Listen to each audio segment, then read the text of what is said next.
농부와 함께 우물가에 들렀던 당나귀가 빈 우물에 빠지는 불상사가 일어났습니다. 깊은 곳에서 울부짖는 당나귀를 구해 보려고 했지만 도무지 길을 찾을 수 없었던 농부는 안 그래도 당나귀가 무척 늙기도 했고 또 빈 우물이라 쓸모없어서 원래 파묻으려고 생각하고 있었기에 동네 사람들의 도움을 청해서 그 빈 우물을 메우기로 결정을 내린 것입니다.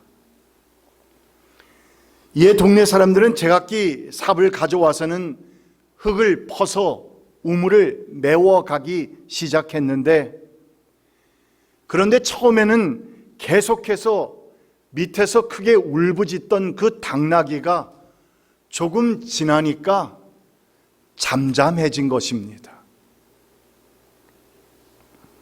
그래서 어찌 됐나 궁금해서 우물 속을 들여다본 동네의 사람들은 깜짝 놀라고 만 것인데, 왜냐하면 당나귀는 계속해서 자신 위에 떨어지는 그 흙더미를 털어서 땅에 떨어뜨리고는 점점 높아지는 흙더미를 디딤돌로 사용해서 결국 무사히 빠져나오게 되었다는 그런 이야기입니다.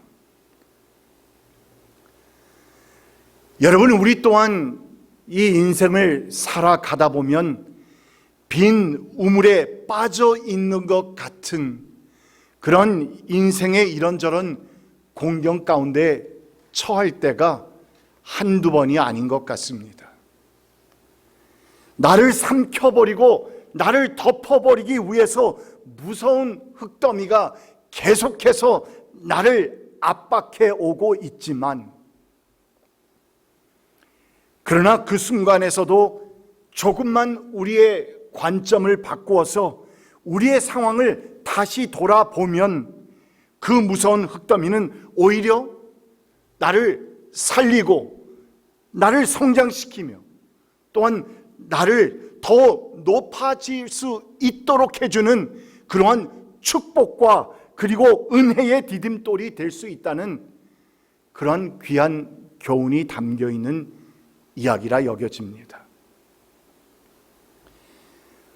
오늘 말씀에는 이 인생의 빈 우물에 빠져서 절망 속에 놓여 있는 한 여인이 등장하고 있습니다. 극심한 가뭄, 극심한 가난으로 인해서 인생에 대해 포기해버린, 그냥 자포자기해버린 자살 직전에 놓여 있었던 이 여인은 하나님의 선지자 엘리야를 만나니까 푸념과 절망의 탄식을 쏟아내고 있습니다. 12절 말씀입니다. 제게는 빵 한 조각도 없습니다. 다만 뒤주에 밀가루가 한 줌 정도, 그리고 병에 기름이 몇 방울 남아 있을 뿐입니다. 보시다시피 저는 지금 땔감을 죽고 있습니다. 이것을 가지고 가서 저와 제 아들이 죽기 전에 마지막으로 남아있는 것을 모두 먹으려고 합니다.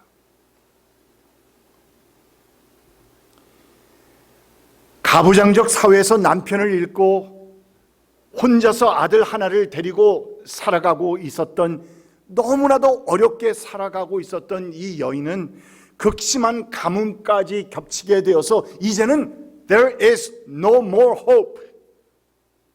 이제는 더 이상 먹고 살아갈 길이 없다고 판단이 되어서 마지막 남은 한 줌의 밀가루로 빵을 만들어 먹고는 어떻게 하겠다? 그냥 아들과 나는 죽어버리겠다. 이것이 굶어 죽겠다는 것인지 그냥 자살을 하겠다는 것인지 정확하게는 모르겠지만 죽으려고 하는 이러한 상황에 놓여 있었던 것인데, 그런 가운데서 하나님의 아주 극적인 개입으로 인해서 하나님의 사람을 만나게 되고, 또한 그를 통해서 하나님의 놀라우신 그 구원의 기적과 축복을 경험하게 되었다고 하는 해피엔딩의 아주 아름다운 이야기입니다.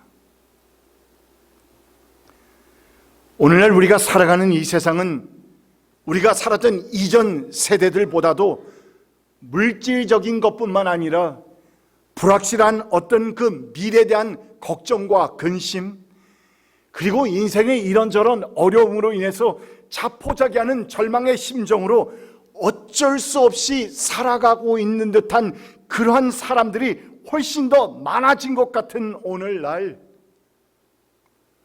우리는 오늘 말씀을 통해서 이 사르밧 여인이 과연 어떻게, How was she able to overcome? 어떻게 그 같은 어려움과 큰 고난을 극복하고 overcome하고 그리하여서 하나님의 구원과 축복과 은혜를 경험하게 되었는지, 이 말씀을 함께 살펴보고 묵상해 보는 것은 우리 모두에게도 매우 유익하고 좋은 일이라 여겨지는 것입니다. 그리고 우리가 오늘 말씀을 통해서 얻게 되는 가장 큰 영적 교훈은, 우리가 하나님의 그 구원과 축복을 경험하려면 우리 인생에서 우리가 가지고 있는 그 계획과 생각과 또한 그 방법들을 하나님의 것과 tune up,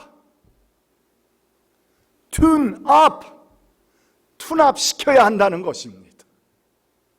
이것이 키입니다. 이 투납이라고 하는 말 여러분 많이 사용하지 않습니까?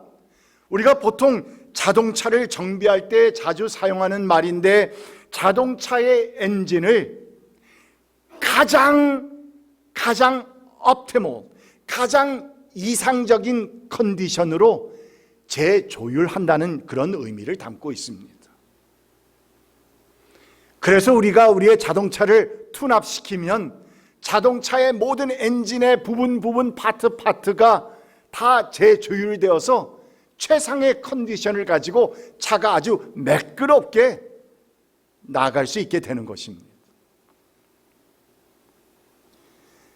그러므로 우리가 하나님의 구원과 축복을 경험하기 위해서는 우리의 생각, 계획, 그리고 내가 가지고 있는 그 방법들을 이 우주 만물을 창조하시고 주관하시는 하나님의 것과 하나님의 생각, 하나님의 계획, 그리고 또한 하나님께서 운영하시는 그 방법과 툰업, 재조율 시켜야 한다는 의미인 것인데, 오늘 말씀에서도 보면 하나님께서는 지난 12개월 동안 그리시네가에서 까마귀를 통해서 특별 음식을 전달받으면서 연명하고 있었던 하나님의 종 엘리야, 이 엘리야에게 그 다음의 계획을 말씀해 주시면서, 이제부터 너는 또다시 한번 나의 계획과 나의 생각과 나의 방법과 너의 생각을, 너의 계획을, 너의 뜻을, 너의 마음을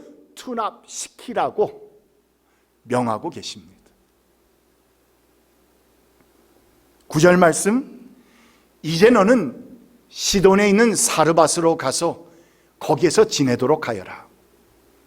내가 그곳에 있는 한 과부에게 명하여서 내게 먹을 것을 주도록 일러 두었다.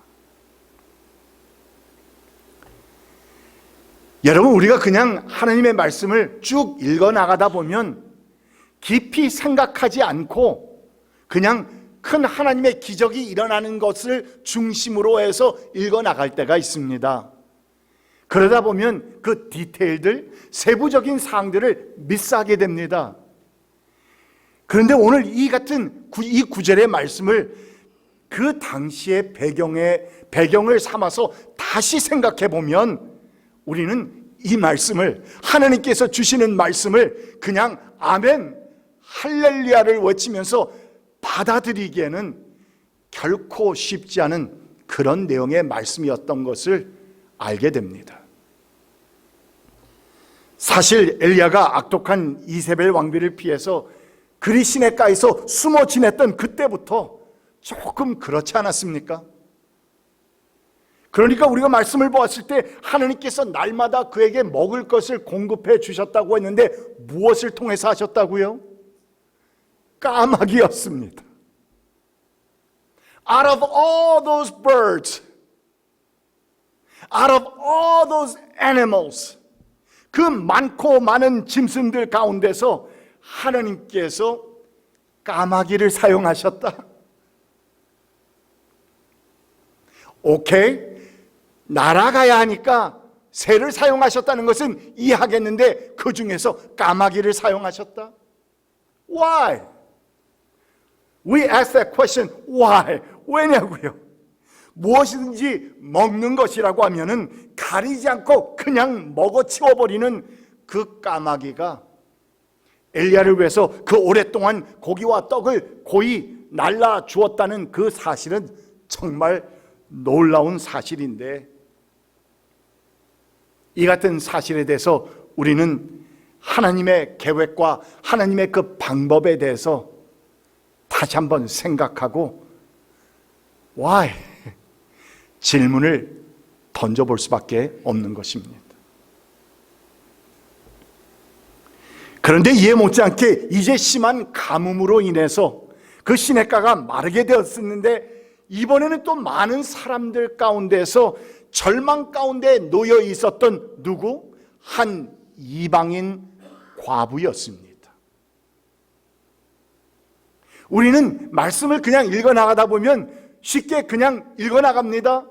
누군지 상관이 없습니다. 그 여인의 이름이 워낙 이방 사람, 아니 우리 한국 사람의 이름이 아니다 보니까 성경에는 이름을 그냥 읽기도 어려운 이름들도 많이 나타나고 있기 때문에 중요하지도 않고, 그래서 하나님의 그 기적, 놀라운 체험, 그것이 중요하다 보니까 그냥 지나쳐 버릴 때가 있는데, 오늘 말씀에서 우리가 주목해야 되는 것은 분명 이방 여인이었다는 것입니다.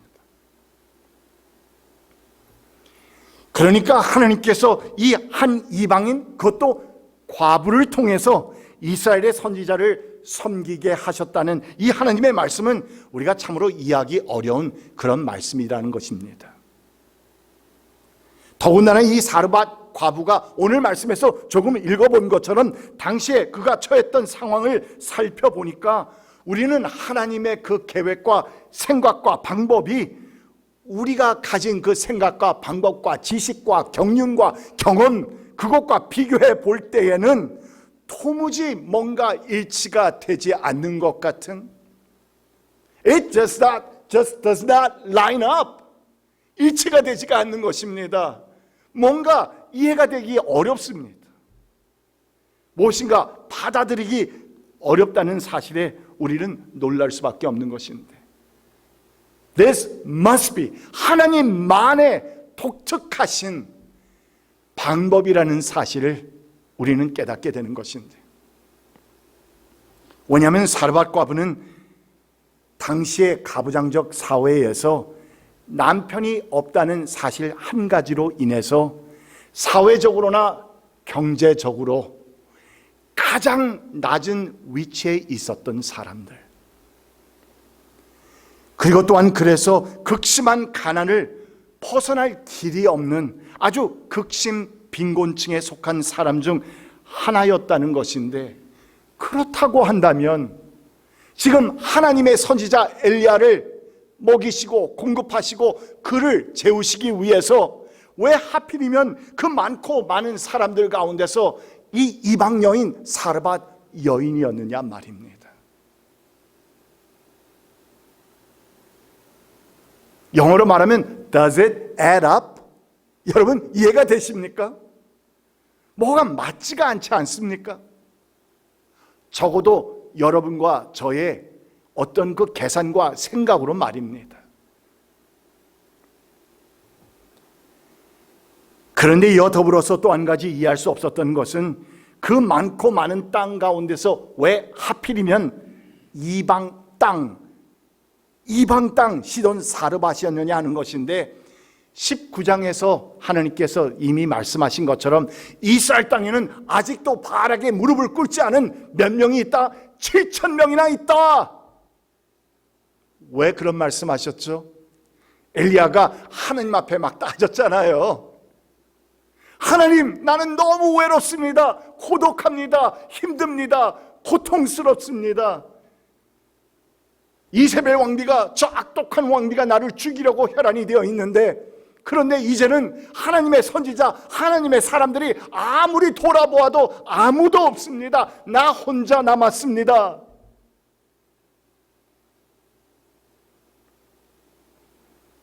그러니까 하나님께서 말씀하시기를 No, no, no. 그렇지 않다고. 아직도 그 바알에게 무릎을 꿇지 않은 하나님의 사람들이 7천이나 남아있다고.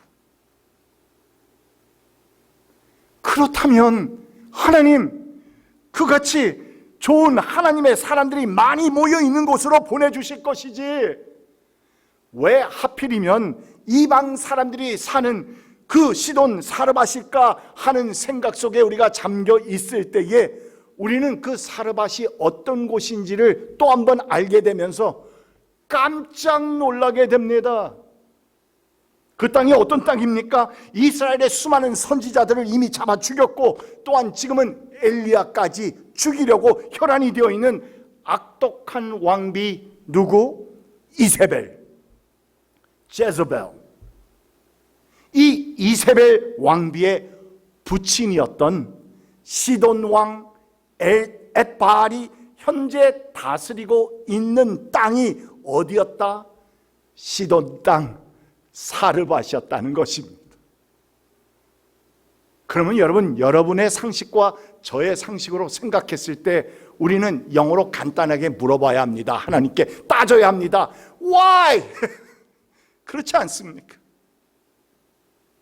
What are you doing, God? 하나님, 도대체 아니 왜 나를 보내시려면 좀 좋은 곳으로 보내주시지, 자기 것도 먹기 어려서 힘든 그 여인, 과부, 이방 여인에게 저를 보내시는 것이고, 한 걸음 더 나가서는 그 위험천만한 시돈 땅에 저를 보내신다고요.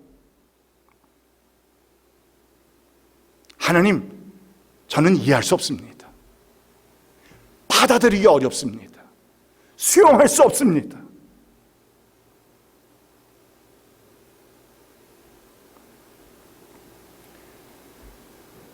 과히 우리의 생각과 지혜와 상식으로는 도저히 이해하기 어려운 하나님만의 생각과 하나님만의 방법이 아닐 수 없습니다.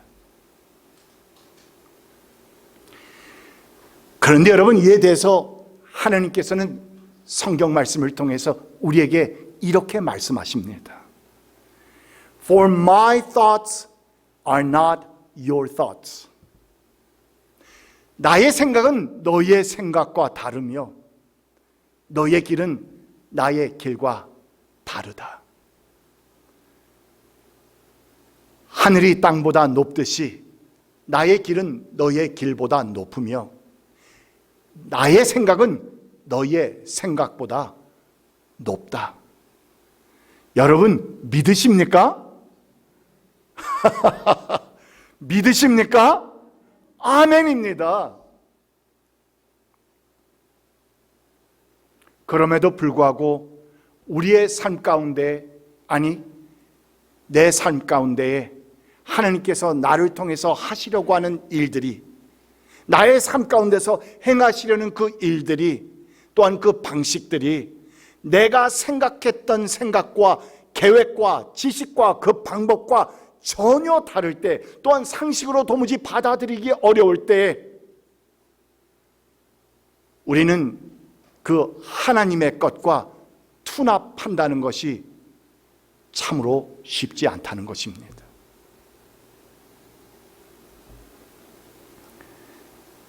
그러나 그럼에도 불구하고 우리의 생각과 상식과 경험으로 볼 때 도무지 이해할 수 없지만 도무지 따라가지 못하겠다고 여겨지는 그 하나님의 방법이라 할지라도 우리가 기도하는 가운데, 묵상하는 가운데, 그리고 또한 우리의 생각과 계획과 그 계획들을 하나님의 계획과 투납시키면서 재조율하면서 따라가게 되면 오늘 말씀에서 엘리야와 사르밧 여인이 경험하게 되었던 하나님의 그 놀라우신 기적의 축복을 여러분과 저 또한 체험하게 될 것입니다. 이것이 하늘의 비밀입니다.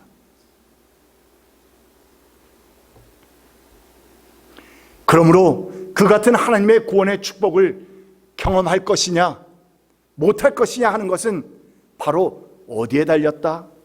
바로 우리의 믿음과 순종의 여부에 달려있다는 것인데, 오늘 말씀을 통해서 우리는 다시 한번 그 진리를 깨닫게 됩니다. 15절입니다.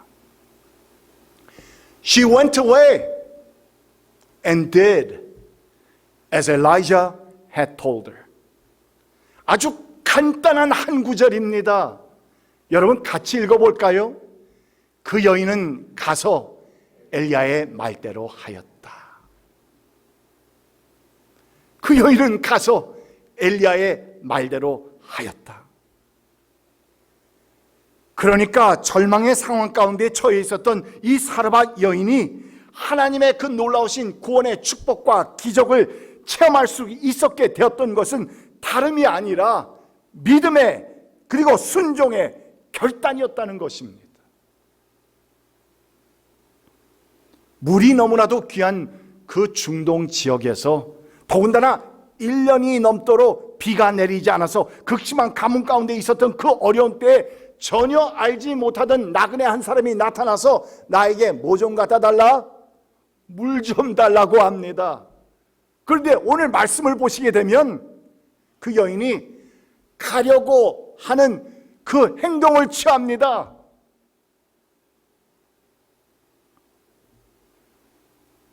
그리고 또한 가진 것이라고는 정말 아무것도 없었던 그녀에게 먹을 것도 조금 가져오라고 하는 그 엄청난 요구? 아니, impossible입니다. 가능치 않습니다. 우리가 조금 전에 보았지 않습니까? 한 줌 남은 것으로 빵을 만들어 먹고 아들과 나는 그냥 죽어버리겠다고 말하고 있는 상황에 처지에 놓여있는 여인이었는데, 불가능한 요청이었음에도 불구하고 처음에는 말도 되지 않는다고 생각해서 거절하려고 했지만 두려워하지 말라는 말씀과 함께 가뭄이 끝날 때까지 뒤주의 밀가루가 마르지 않고 또한 병의 기름이 마르지 않을 것이라고 하는 하나님의 종의 말씀을 들은 이 여인이 믿고 순종해 보았더니 어떤 일이 일어났다? 놀라운 하나님의 기적이 일어났다는 것입니다.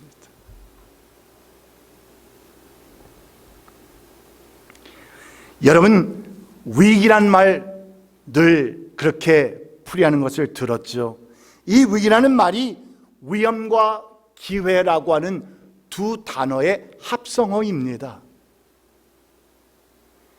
그런 것처럼 우리의 인생에 가뭄이 들 때에 하나님의 그 약속의 말씀을 따라서 우리의 믿음과 순종의 여부에 따라서 그날들이 지옥같이 어렵고 힘들고 고통스러운 나날들이 될 수도 있는가 하면은 반대로 가뭄이 끝날 때까지 뒤주의 밀가루가 마르지 않고 또한 병의 기름이 마르지 않는 놀라우신 하나님의 축복을 경험하게 되는 great opportunity, 골든 찬스, 절호의 기회, 축복의 기회가 될 수도 있다는 사실입니다. 그렇다면 여러분, 오늘 말씀을 통해서 하나님께서 우리에게 보여주시는 이 구원과 축복에 대한 하늘의 비밀은 바로 우선과 먼저라고 하는 이 두 단어에 담겨 있습니다. 이제 더 이상은 버틸 수 없는 상황이라 한 주먹쯤 남은 것으로 먹고 죽겠다는 이 여인의 푸념 소리를 분명히 들으신 하나님께서는 하나님의 종 엘리야를 통해서 그 여인에게 요구하십니다. 뭐라고 요구하셨습니까? 13절 말씀입니다. 두려워하지 말고 가서 방금 말한 대로 하십시오. 그러나 음식을 만들어서 우선 나에게 먼저 가지고 오십시오. 그 뒤에 그대와 아들이 먹을 음식을 만들도록 하십시오. 주목하십시오. 여기 그러나 음식을 만들어서 우선 나에게 먼저 가지고 오십시오. 그 뒤에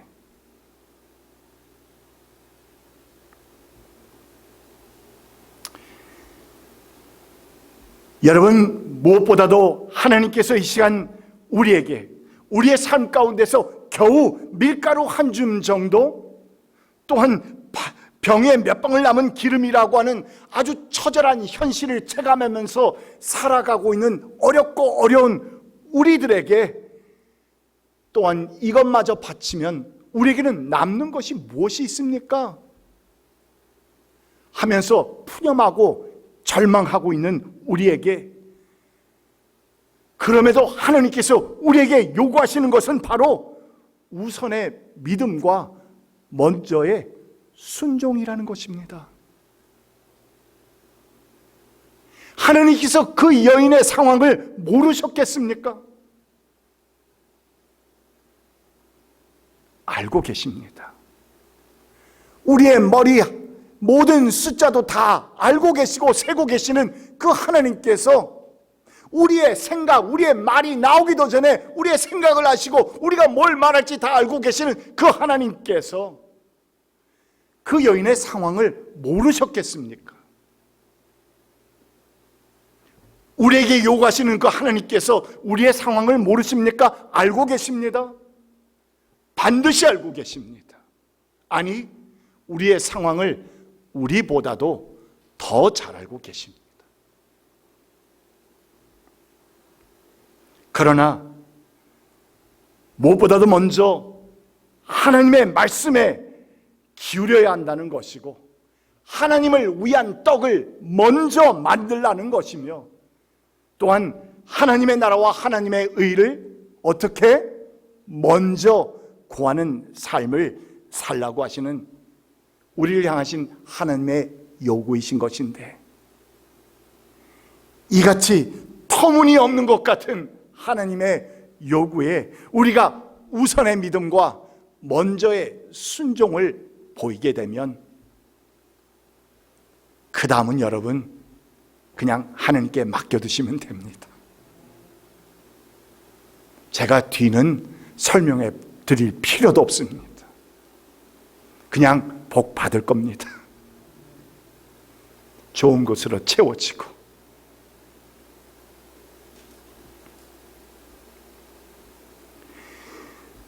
오늘 말씀을 준비하면서 그 출처는 정확히 알 수 없었지만 매우 의미심장한 속담 하나를 만났습니다.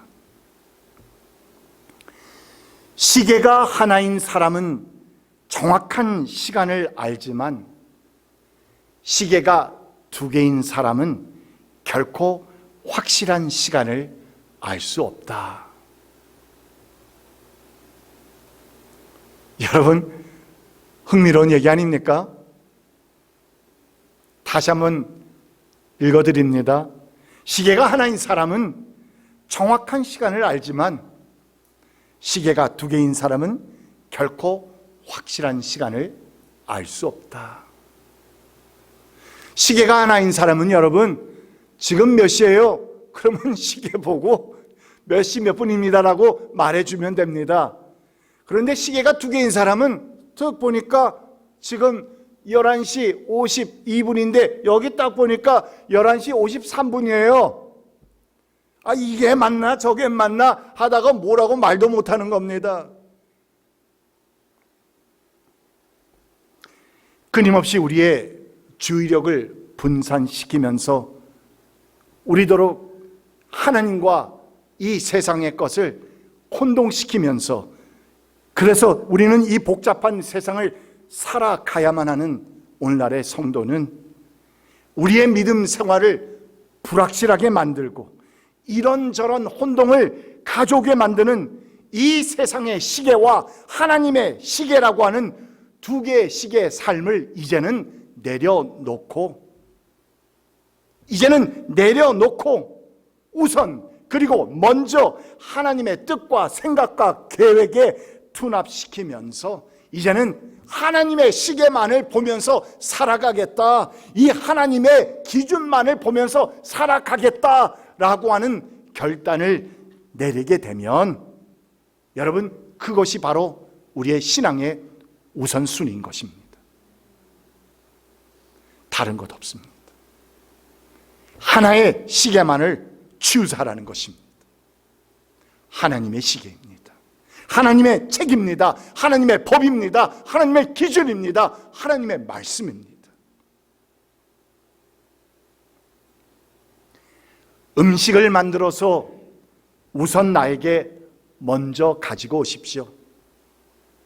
그 뒤에 그대와 아들이 먹을 음식을 만들도록 하십시오. 이렇게 요구하시는 하나님의 말씀을 들을 때에 사르밧 여인이 보였던 우선의 믿음과 먼저의 순종을 통해서 여러분과 제가 또한 우리 이 주의 몸된 교회가 하나님의 놀라우신 기적의 축복을 체험하게 되시기를 주의 이름으로 축원드립니다. 기도합시다. 참으로 좋으신 하나님 아버지, 감사드립니다.